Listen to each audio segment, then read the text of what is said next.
السلام علیکم ورحمۃ اللہ وبرکاتہ۔ لاکھوں کروڑوں درود و سلام حضرت محمد صلی اللہ علیہ وآلہ وسلم پر۔ حضرت آمنہ کے انتقال کے 5 دن بعد ام ایمن آپ کو لے کر مکہ پہنچیں۔ آپ کو عبد المطلب کے حوالے کیا۔ آپ کے یتیم ہو جانے کا انہیں اتنا صدمہ تھا کہ بیٹے کی وفات پر بھی اتنا نہیں ہوا تھا۔ عبد المطلب کے لیے کعبے کے سائے میں ایک قالین بچھایا جاتا تھا، وہ اس پر بیٹھا کرتے تھے۔ ان کا احترام اس قدر تھا کہ کوئی اور اس قالین پر بیٹھتا نہیں تھا، چنانچہ ان کے بیٹے اور قریش کے سردار اس قالین کے چاروں طرف بیٹھتے تھے۔ لیکن رسول اللہ صلی اللہ علیہ وآلہ وسلم جب تشریف لاتے تو سیدھے قالین پر جا بیٹھتے۔ آپ کے چچا عبد المطلب کی ادب کی وجہ سے آپ کو اس قالین سے ہٹانا چاہتے تو عبد المطلب کہتے، میرے بیٹے کو چھوڑ دو، اللہ کی قسم یہ بہت شان والا ہے۔ پھر وہ آپ کو محبت سے اس فرش پر بٹھاتے، آپ کی کمر پر شفقت سے ہاتھ پھیرتے، آپ کی باتیں سن سن کر حد درجے خوش ہوتے رہتے۔ کبھی وہ دوسروں سے کہتے، میرے بیٹے کو یہیں بیٹھنے دو، اسے خود بھی احساس ہے کہ اس کی بڑی شان ہے، اور میری آرزو ہے یہ اتنا بلند رتبہ پائے جو کسی عرب کو اس سے پہلے حاصل نہ ہوا ہو اور نہ بعد میں کسی کو حاصل ہو سکے۔ اس کے بعد پھر کسی نے آپ کو قالین پر بیٹھنے سے نہیں روکا۔ ایک روز بنو مدلج کے کچھ لوگ حضرت عبد المطلب سے ملنے کے لیے آئے۔ ان کے پاس اس وقت آپ صلی اللہ علیہ وآلہ وسلم بھی تشریف فرما تھے۔ بنو مدلج کے لوگوں نے آپ کو دیکھا۔ یہ لوگ قیافہ شناس تھے۔ آدمی کا چہرہ دیکھ کر اس کے مستقبل کے بارے میں اندازے بیان کرتے تھے۔ انہوں نے عبد المطلب سے کہا، اس بچے کی حفاظت کریں، اس لیے کہ مقام ابراہیم پر جو حضرت ابراہیم علیہ السلام کے قدم کا نشان ہے، اس بچے کے پاؤں کا نشان بالکل اس نشان سے ملتا جلتا ہے۔ اس قدر مشابہت ہم نے کسی اور کے پاؤں کے نشان میں نہیں دیکھی۔ ہمارا خیال ہے یہ بچہ نرالی شان کا مالک ہوگا، اس لیے اس کی حفاظت کریں۔ مقام ابراہیم خانہ کعبہ میں وہ پتھر ہے جس پر حضرت ابراہیم علیہ السلام کعبہ کی تعمیر کے وقت کھڑے ہوتے تھے۔ معجزے کے طور پر اس پتھر پر ابراہیم علیہ السلام کے پیروں کے نشانات پڑ گئے تھے۔ لوگ اس پتھر کی زیارت کرتے ہیں۔ یہی مقام ابراہیم ہے۔ چونکہ آپ ابراہیم علیہ السلام کی نسل سے ہیں، اس لیے آپ کے پاؤں کی مشابہت آپ میں ہونا قدرتی بات تھی۔ ایک روز حضرت عبد المطلب خانہ کعبہ میں حجر اسود کے پاس بیٹھے ہوئے تھے۔ ایسے میں ان کے پاس نجران کے عیسائی آ گئے۔ ان میں ایک پادری بھی تھا۔ اس پادری نے عبد المطلب سے کہا، ہماری کتابوں میں ایک ایسے نبی کی علامات ہیں جو اسماعیل کی اولاد میں ہونا باقی ہیں۔ یہ شہر اس کی جائے پیدائش ہوگا، اس کی یہ نشانیاں ہوں گی۔ ابھی یہ بات ہو ہی رہی تھی کہ کوئی شخص آپ کو لے کر وہاں آ پہنچا۔ پادری کی نظر جو ہی آپ صلی اللہ علیہ وآلہ وسلم پر پڑی، وہ چونک اٹھا۔ آپ کی آنکھوں، کمر اور پیروں کو دیکھ کر وہ چلا اٹھا، وہ نبی یہی ہیں، یہ تمہارے کیا لگتے ہیں؟ عبد المطلب بولے، یہ میرے بیٹے ہیں۔ اس پر وہ پادری بولا، اوہ تب یہ وہ نہیں، اس لیے کہ ہماری کتابوں میں لکھا ہے کہ اس کے والد کا انتقال اس کی پیدائش سے پہلے ہو جائے گا۔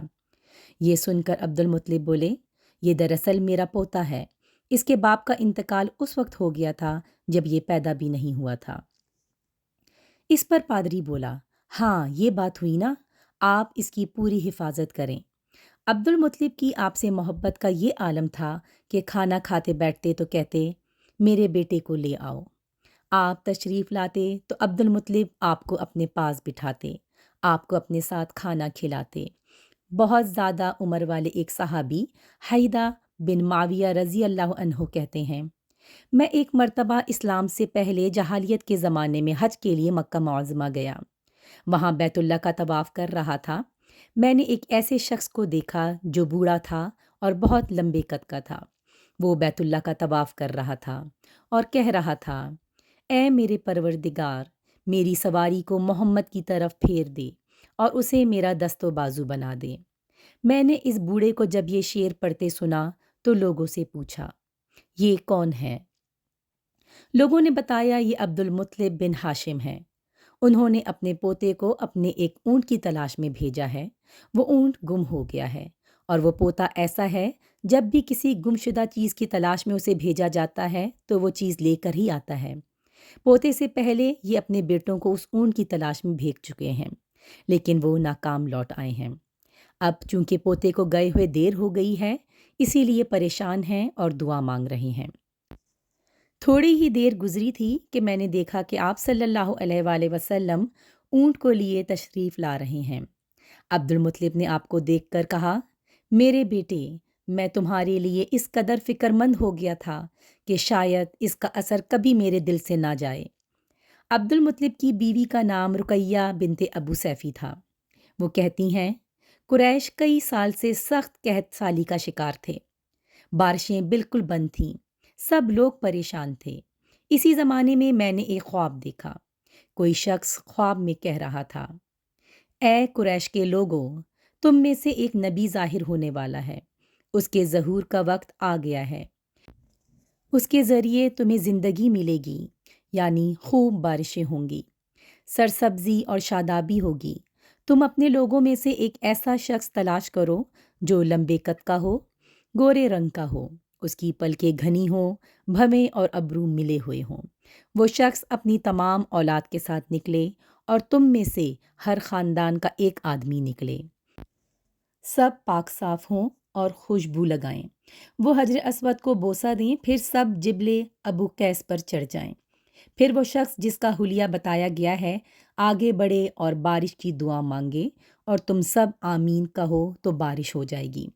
صبح ہوئی تو رقیہ نے اپنا یہ خواب قریش سے بیان کیا۔ انہوں نے ان نشانیوں کو تلاش کیا تو سب کی سب نشانیاں انہیں عبد المطلب میں مل گئیں۔ چنانچہ سب ان کے پاس جمع ہوئے۔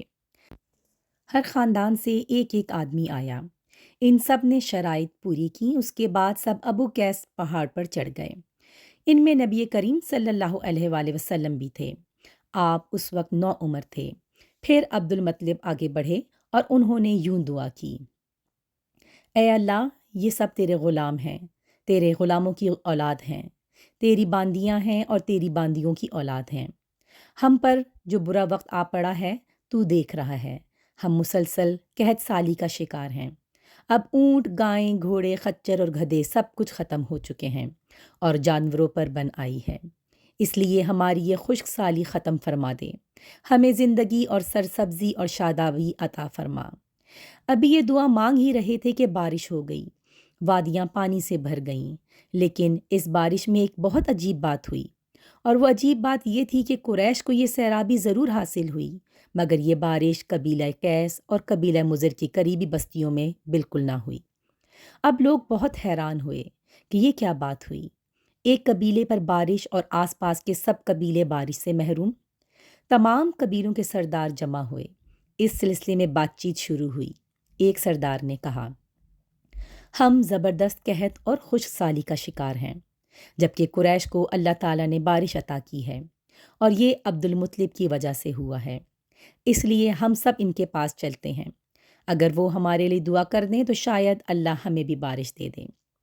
یہ مشورہ سب کو پسند آیا۔ چنانچہ یہ لوگ مکہ معظمہ میں آئے اور عبد المطلب سے ملے، انہیں سلام کیا، پھر ان سے کہا، اے عبد المطلب، ہم کئی سال سے خوش سالی کے شکار ہیں، ہمیں آپ کی برکت کے بارے میں معلوم ہوا ہے، اسی لیے مہربانی فرما کر آپ ہمارے لیے دعا کریں، اس لیے کہ اللہ نے آپ کی دعا سے قریش کو بارش عطا کی ہے۔ ان کی یہ بات سن کر عبد المطلب نے کہا، اچھی بات ہے، میں کل میدان عرفات میں آپ لوگوں کے لیے بھی دعا کروں گا۔ دوسرے دن صبح سویرے عبد المطلب میدان عرفات کی طرف روانہ ہوئے۔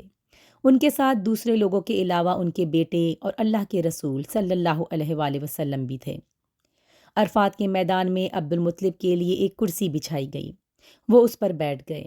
نبی کریم صلی اللہ علیہ وآلہ وسلم کو انہوں نے گود میں بٹھا لیا، پھر انہوں نے ہاتھ اٹھا کر یوں دعا کی، اے اللہ، چمکنے والی بجلی کے پروردگار اور کڑکنے والی گرج کے مالک، پالنے والوں کے پالنے والے اور مشکلات کو آسان کرنے والے، یہ قبیلہ قیس اور قبیلہ مضر کے لوگ ہیں، یہ بہت پریشان ہیں، ان کی کمریں جھک گئی ہیں، یہ تجھ سے اپنی لاچاری اور بے بسی کی فریاد کرتے ہیں اور جان و مال کی بربادی کی شکایت کرتے ہیں۔ پس اے اللہ، ان کے لیے خوب برسنے والا بادل بھیج دے اور آسمان سے ان کے لیے رحمت عطا فرما، تاکہ ان کی زمینیں سرسبز ہو جائیں۔ اور ان کی تکالیف دور ہو جائیں۔ عبد المطلب ابھی یہ دعا کر ہی رہے تھے کہ ایک سیاہ بادل اٹھا، عبد المطلب کی طرف آیا اور اس کے بعد رخ قبیلہ کیس اور بنو مضر کی بستیوں کی طرف ہو گیا، اور ان بستیوں میں بارش شروع ہو گئی۔ آپ صلی اللہ علیہ وآلہ وسلم 7 سال کے ہو چکے تھے کہ آپ کی آنکھیں دکھنے کو آ گئیں۔ مکہ میں آنکھوں کا علاج کرایا گیا لیکن افاقہ نہ ہوا۔ عبد المطلب سے کسی نے کہا، آکاس کے بازار میں ایک راہب رہتا ہے، وہ آنکھوں کی تکالیف کا علاج کرتا ہے۔ عبد المطلب آپ کو اس کے پاس لے گئے۔ اس کی عبادت گاہ کا دروازہ بند تھا۔ انہوں نے آواز دی، راہب نے کوئی جواب نہ دیا۔ اچانک عبادت گاہ میں شدید زلزلہ آیا۔ راہب ڈر گیا کہ کہیں عبادت خانہ اس کے اوپر نہ گر پڑے، اس لیے ایک دم باہر نکل آیا۔ اب اس نے آپ کو دیکھا تو چونک اٹھا۔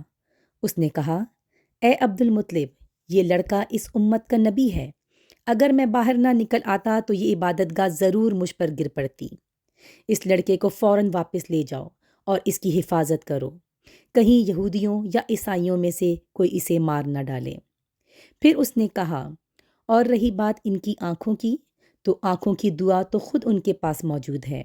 عبد المطلب یہ سن کر حیران ہوئے اور بولے، ان کے اپنے پاس ہے؟ میں سمجھا نہیں۔ ہاں، ان کا لعاب دہن ان کی آنکھوں میں لگائیں۔ انہوں نے ایسے ہی کیا اور آنکھیں فوراً ٹھیک ہو گئیں۔ پرانی آسمانی کتابوں میں آپ کی بہت سی نشانیاں لکھی ہوئی ہیں۔ اس کی تفصیل بہت دلچسپ ہے۔ یمن میں ایک قبیلہ حمیر تھا۔ وہاں ایک شخص سیف بن یزین تھا۔ وہ سیف حمیری کہلاتا تھا۔ کسی زمانے میں اس کے باپ دادا اس ملک پر حکومت کرتے تھے، لیکن پھر حبشیوں نے یمن پر حملہ کیا اور اس پر قبضہ کر لیا۔ وہاں حبشیوں کی حکومت ہو گئی۔ 70 سال تک یمن حبشیوں کے قبضے میں رہا۔ جب یہ سیف بڑا ہوا تو اس کے اندر اپنے باپ دادا کا ملک آزاد کرانے کی امنگ پیدا ہوئی۔ چنانچہ ایک فوج تیار کی۔ اس فوج کے ذریعے حبشیوں پر حملہ کیا اور انہیں یمن سے بھگا دیا۔ اس طرح وہ باپ دادا کے ملک کو آزاد کرانے میں کامیاب ہو گیا اور وہاں کا بادشاہ بن گیا۔ یہ یمن عرب کا علاقہ تھا۔ جب اس پر حبشیوں نے قبضہ کیا تھا تو عربوں کو بہت افسوس ہوا۔ 70 سال بعد جب یمن کے لوگوں نے حبشیوں کو نکال باہر کیا تو عربوں کو بہت خوشی ہوئی۔ ان کی خوشی کی ایک وجہ تو یہی تھی کہ انہی حبشیوں نے ابرہہ کے ساتھ مکہ پر چڑھائی کی تھی۔ چاروں طرف سے عربوں کے وفد سیف کو مبارکباد دینے کے لیے آنے لگے۔ قریش کا بھی ایک وفد مبارک دینے کے لیے گیا۔ اس وفد کے سردار عبد المطلب تھے۔ یہ وفد جب یمن پہنچا تو سیف اپنے محل میں تھا۔ اس کے سر پر تاج تھا، سامنے تلوار رکھی تھی اور حمیری سردار اس کے دائیں بائیں بیٹھے تھے۔ سیف کو قریش کے وفد کی آمد کے بارے میں بتایا گیا۔ اسے یہ بھی بتایا گیا کہ یہ لوگ کس رتبے کے ہیں۔ اس نے ان لوگوں کو آنے کی اجازت دے دی۔ یہ وفد دربار میں پہنچا۔ عبد المطلب آگے بڑھ کر اس کے سامنے جا کھڑے ہوئے۔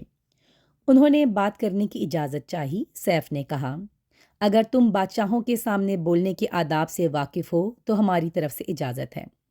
تب عبد المطلب نے کہا، اے بادشاہ، ہم کعبہ کے خادم ہیں، اللہ کے گھر کے محافظ ہیں، ہم آپ کو مبارکباد دینے آئے ہیں۔ یمن پر حبشی حکومت ہمارے لیے بھی بوجھ بنی ہوئی تھی۔ آپ کو مبارک ہو۔ آپ کے اس کارنامے سے آپ کے بزرگوں کو بھی عزت ملے گی اور آنے والی نسلوں کو بھی وقار حاصل ہوگا۔ سیف ان کے الفاظ سن کر بہت خوش ہوا، بے اختیار بول اٹھا، اے شخص، تم کون ہو؟ کیا نام ہے تمہارا؟ انہوں نے کہا، میرا نام عبد المطلب بن ہاشم ہے۔ سیف نے ہاشم کا نام سن رکھا تھا۔ تب تو تم ہماری بہن کے لڑکے ہو۔ عبد المطلب کی والدہ مدینے کے قبیلے خزرج کی تھیں اور خزرج کا قبیلہ دراصل یمن کا تھا، اس لیے سیف نے ہاشم کا نام سن کر کہا، تب تو تم ہماری بہن کے لڑکے ہو۔ پھر اس نے کہا، ہم آپ سب کو خوش آمدید کہتے ہیں، آپ کے جذبات کی قدر کرتے ہیں۔ اس کے بعد قریش کے وفد کو سرکاری مہمان خانے میں ٹھہرا دیا گیا۔ ان کی خوب خاطر مدارات کی گئیں، یہاں تک کہ 1 ماہ گزر گیا۔ 1 ماہ کی مہمان نوازی کے بعد سیف نے انہیں بلایا۔ عبد المطلب کو اپنے پاس بلا کر اس نے کہا، اے عبد المطلب، میں اپنے علم کے پوشیدہ رازوں میں سے ایک راز تمہیں بتا رہا ہوں۔ تمہارے علاوہ کوئی اور ہوتا تو میں ہرگز نہ بتاتا۔ تم اس راز کو اس وقت تک راز ہی رکھنا جب تک کہ خود اللہ تعالیٰ اس راز کو ظاہر نہ فرما دے۔ ہمارے پاس ایک پوشیدہ کتاب ہے، وہ پوشیدہ رازوں کا ایک خزانہ ہے، ہم دوسروں سے اس کو چھپا کر رکھتے ہیں۔ میں نے اس کتاب میں ایک بہت عظیم الشان خبر اور ایک بڑے خطرے کے بارے میں پڑھ لیا ہے، اور وہ آپ کے بارے میں ہے۔ عبد المطلب یہ باتیں سن کر حد درجے حیرت زدہ ہوئے اور پکار اٹھے، میں سمجھا نہیں آپ کہنا کیا چاہتے ہیں۔ سنو عبد المطلب، جب تہامہ کی وادی یعنی مکہ میں ایسا شخص پیدا ہو جس کے دونوں کندھوں کے درمیان بالوں کا گچھا یعنی مہر نبوت ہو، تو اسے امامت اور سرداری حاصل ہوگی، اور اس کی وجہ سے تمہیں قیامت تک کے لیے اعزاز ملے گا، عزت ملے گی۔ عبد المطلب نے یہ سن کر کہا، اے بادشاہ، اللہ کرے آپ کو بھی ایسی خوشبختی میسر آئے۔ آپ کی ہیبت مجھے روک رہی ہے، ورنہ میں آپ سے پوچھتا کہ اس بچے کا زمانہ کب ہوگا۔ بادشاہ نے جواب میں کہا، یہی اس کا زمانہ ہے، وہ اسی زمانے میں پیدا ہوگا یا پیدا ہو چکا ہے۔ اس کا نام محمد ہوگا۔ اس کی والدہ کا انتقال ہو جائے گا، اس کے دادا اور چچا اس کی پرورش کریں گے۔ ہم بھی اس کے آرزو مند رہیں گے کہ وہ بچہ ہمارے ہاں پیدا ہو۔ اللہ تعالیٰ اسے کھلے عام ظاہر فرمائے گا اور اس کے لیے ہم میں سے یعنی مدینے کے قبیلے خزرج میں اس نبی کے مددگار بنائے گا۔ ہم میں سے اس نے اس لیے کہا کہ خزرج اصل میں یمن کے لوگ تھے۔ ان کے ذریعے اس نبی کے خاندان اور قبیلے والوں کو عزت حاصل ہوگی، اور ان کے ذریعے اس کے دشمنوں کو ذلت ملے گی، اور ان کے ذریعے وہ تمام لوگوں سے مقابلہ کرے گا، اور ان کے ذریعے زمین کے اہم علاقے فتح ہو جائیں گے۔ وہ نبی رحمان کی عبادت کرے گا، شیطان کو دھمکائے گا، آتش کدوں کو ٹھنڈا کرے گا یعنی آگ کے پجاریوں کو مٹائے گا، بتوں کو توڑ ڈالے گا۔ اس کی ہر بات آخری فرمان ہوگی، اس کے احکامات انصاف والے ہوں گے۔ وہ نیک کاموں کا حکم دے گا، خود بھی ان پر عمل کرے گا، برائیوں سے روکے گا، ان کو مٹا ڈالے گا۔ عبد المطلب نے سیف بن یزان کو دعا دی، پھر کہا، کچھ اور تفصیل بیان کریں۔ بات ڈھکی چھپی ہے اور علامتیں پوشیدہ ہیں، مگر اے عبد المطلب، اس میں شبہ نہیں کہ تم اس کے دادا ہو۔ عبد المطلب یہ سن کر فوراً سجدے میں گر گئے، اور پھر سیف نے ان سے کہا، اپنا سر اٹھاؤ، اپنی پیشانی اونچی کرو اور مجھے بتاؤ جو کچھ میں نے تم سے کہا، کیا تم ان میں سے کوئی علامات اپنے ہاں دیکھی ہے؟ اس پر عبد المطلب نے کہا، ہاں، میرا ایک بیٹا تھا، میں اسے بہت چاہتا تھا۔ میں نے ایک شریف اور معزز لڑکی آمنہ بنت وہب عبد مناف سے اس کی شادی کر دی۔ وہ میری قوم کے انتہائی باعزت خاندان سے تھی۔ اس سے میرے بیٹے کے ہاں ایک لڑکا پیدا ہوا، میں نے اس کا نام محمد رکھا۔ اس بچے کا باپ اور ماں دونوں فوت ہو چکے ہیں، اب میں اور اس کا چچا ابو طالب اس کی دیکھ بھال کرتے ہیں۔ اب سیف نے کہا، میں نے تمہیں جو کچھ بتایا ہے وہ واقعہ اسی طرح ہے۔ اب تم اپنے پوتے کی حفاظت کرو، اسے یہودیوں سے بچائے رکھو، اس لیے کہ وہ اس کے دشمن ہیں۔ یہ اور بات ہے کہ اللہ تعالیٰ ہرگز ان لوگوں کو ان پر قابو نہیں پانے دے گا، اور میں نے جو کچھ آپ کو بتایا ہے اس کا اپنے قبیلے والوں سے ذکر نہ کرنا۔ مجھے ڈر ہے کہ ان باتوں کی وجہ سے ان لوگوں میں حسد اور جلن نہ پیدا ہو جائے۔ یہ لوگ سوچتے ہیں یہ عزت اور بلندی آخر انہیں کیوں ملنے والی ہے؟ یہ لوگ ان کے راستے میں رکاوٹیں کھڑی کریں گے۔ اگر یہ لوگ اس وقت تک زندہ نہ رہے تو ان کی اولادیں یہ کام کریں گی۔ اگر مجھے یہ معلوم نہ ہوتا کہ اس نبی کے ظہور سے پہلے ہی مجھے موت آ لے گی تو میں اپنے اونٹوں اور قافلے کے ساتھ روانہ ہوتا اور ان کی سلطنت کے مرکز یثرب پہنچتا، کیونکہ میں اس کتاب میں یہ بات پاتا ہوں کہ شہر یثرب ان کی سلطنت کا مرکز ہوگا، ان کی طاقت کا سرچشمہ ہوگا، ان کی مدد اور نصرت کا ٹھکانہ ہوگا، اور ان کی وفات کی جگہ ہوگی، اور انہیں دفن بھی یہیں کیا جائے گا۔ اور ہماری کتاب پچھلی علوم سے بھری پڑی ہے۔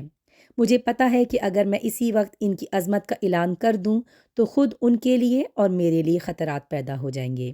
یہ ڈر نہ ہوتا تو میں اسی وقت ان کے بارے میں یہ تمام باتیں سب کو بتا دیتا، عربوں کے سامنے ان کی سربلندی اور اونچے رتبے کی داستانیں سنا دیتا، لیکن میں نے یہ راز تمہیں بتایا ہے، تمہارے ساتھیوں میں سے کسی کو نہیں بتایا۔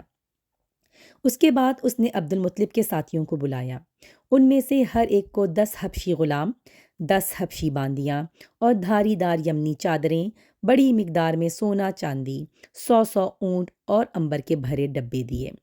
پھر عبد المطلب کو اس سے 10 گنا زیادہ دیا اور بولا، سال گزرنے پر میرے پاس ان کی خبر لے کر آنا اور ان کے حالات بتانا۔ سال گزرنے سے پہلے ہی اس بادشاہ کا انتقال ہو گیا۔ عبد المطلب اکثر اس بادشاہ کا ذکر کیا کرتے تھے۔ آپ صلی اللہ علیہ وآلہ وسلم کی عمر 8 سال کی ہوئی تو عبد المطلب کا انتقال ہو گیا۔ اس طرح ایک عظیم سرپرست کا ساتھ چھوٹ گیا۔ اس وقت عبد المطلب کی عمر 95 سال تھی۔ تاریخ کی بعض کتابوں میں ان کی عمر اس سے بھی زیادہ لکھی ہوئی ہے۔ جس وقت عبد المطلب کا انتقال ہوا، آپ صلی اللہ علیہ وآلہ وسلم ان کی چارپائی کے پاس موجود تھے۔ آپ رونے لگے۔ عبد المطلب کو عجون کے مقام پر ان کے دادا قصا کے پاس دفن کیا گیا۔ مرنے سے پہلے انہوں نے نبی کریم صلی اللہ علیہ وآلہ وسلم کو اپنے بیٹے ابو طالب کے حوالے کیا۔ اب ابو طالب آپ کے نگراں ہوئے۔ ابو طالب کو بھی آپ صلی اللہ علیہ وآلہ وسلم سے بے تحاشا محبت تھی۔ ان کے بھائی عباس اور زبیر بھی آپ صلی اللہ علیہ وآلہ وسلم کا بہت خیال رکھتے تھے۔ پھر زبیر بھی انتقال کر گئے تو آپ کی نگرانی آپ کے چچا ابو طالب ہی کرتے رہے۔ انہیں بھی نبی کریم صلی اللہ علیہ وآلہ وسلم سے بہت زیادہ محبت تھی۔ جب انہوں نے آپ کی برکات دیکھیں، معجزے دیکھے تو ان کی محبت میں اور اضافہ ہو گیا۔ یہ مالی اعتبار سے کمزور تھے۔ 2 وقت سارے گھرانے کو پیٹ بھر کر کھانا نہیں ملتا تھا، لیکن جب نبی کریم صلی اللہ علیہ وآلہ وسلم ان کے ساتھ کھانا کھاتے تو تھوڑا کھانا بھی ان سب کے لیے کافی ہو جاتا، سب کے پیٹ بھر جاتے۔ اسی لیے جب دوپہر یا رات کے کھانے کا وقت ہوتا تو اور سب دسترخوان پر بیٹھتے تو ابو طالب ان سے کہتے، ابھی کھانا شروع نہ کرو، میرا بیٹا آ جائے پھر شروع کرنا۔ پھر آپ صلی اللہ علیہ وآلہ وسلم تشریف لے آتے اور ان کے ساتھ بیٹھ جاتے۔ آپ کی برکت اس طرح ظاہر ہوتی کہ سب سیر ہو جاتے اور کھانا بھی بچ جاتا۔ اگر دودھ ہوتا تو پہلے نبی کریم صلی اللہ علیہ وآلہ وسلم کو پینے کے لیے دیا جاتا، پھر ابو طالب کے بیٹے پیتے، یہاں تک کہ ایک ہی پیالے سے سب کے سب دودھ پی لیتے، خوب سیر ہو جاتے اور دودھ پھر بھی بچ جاتا۔ ابو طالب کے لیے ایک تکیہ رکھا رہتا تھا، وہ اس سے ٹیک لگا کر بیٹھتے تھے۔ رسول اللہ صلی اللہ علیہ وآلہ وسلم تشریف لاتے تو آ کر سیدھے اس تکیے کے ساتھ بیٹھ جاتے۔ یہ دیکھ کر ابو طالب کہتے، میرے بیٹے کو اپنے بلند مرتبے کا احساس ہے۔ ایک بار مکہ میں قحط پڑ گیا، بارش بالکل نہ ہوئی۔ لوگ ایک دوسرے سے کہتے تھے، لات اور عزا سے بارش کی دعا کرو۔ کچھ کہتے تھے، تیسرے بڑے بت منات پر بھروسہ کرو۔ اسی دوران ایک بوڑھے نے کہا، تم حق اور سچائی سے بھاگ رہے ہو، تم میں ابراہیم علیہ السلام اور اسماعیل علیہ السلام کی نشانی موجود ہے، تم اسے چھوڑ کر غلط راستے پر کیوں جا رہے ہو؟ اس پر لوگوں نے ان سے کہا، کیا آپ کی مراد ابو طالب سے ہے؟ اس نے جواب دیا، ہاں میں یہی کہنا چاہتا ہوں۔ اب سب لوگ ابو طالب کے گھر کی طرف چلے۔ وہاں پہنچ کر انہوں نے دروازے پر دستک دی اور ابو طالب سے کہا، اے ابو طالب، وادی میں قحط پڑا ہے، بچے بھوکے مر رہے ہیں، اس لیے آؤ اور ہمارے لیے بارش کی دعا کرو۔ چنانچہ ابو طالب باہر آئے، ان کے ساتھ رسول اللہ صلی اللہ علیہ وآلہ وسلم بھی تھے۔ آپ ایسے لگ رہے تھے جیسے اندھیرے میں سورج نکل آیا ہو۔ ابو طالب کے ساتھ اور بھی بچے تھے، لیکن انہوں نے آپ ہی کا بازو پکڑا ہوا تھا۔ اس کے بعد ابو طالب نے آپ کی انگلی پکڑ کر کعبے کا طواف کیا۔ یہ طواف کر رہے تھے اور دوسرے لوگ آسمان کی طرف نظر اٹھا اٹھا کر دیکھ رہے تھے، جہاں بادل کا ایک ٹکڑا بھی نہیں تھا، لیکن پھر اچانک ہر طرف سے بادل گھر گھر کر آنے لگے۔ اس قدر زوردار بارش ہوئی کہ شہر اور جنگل سیراب ہو گئے۔